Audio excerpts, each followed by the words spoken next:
এখন আমরা যে এখন বাচ্চাদেরকে প্রাইভেট পড়াবো, কি বিশ্বাসে প্রাইভেট পড়াবো, কিভাবে পড়াবো?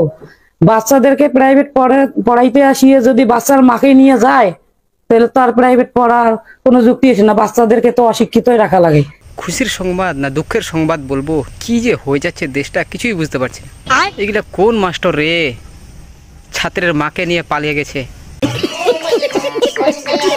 আর এগুলো ওগুলো মাস্টার রে আমার মতো চুলটু বুলটু পড়াশোনা করে যে মাস্টার হয়েছে, ছোট ছোট বাচ্চাগুলো যে পড়ায়, এগুলো ওইগুলোরই কাজ হবে। বিয়ে তো হবে না, কাম কাজ কোনো কর্ম তো নাই।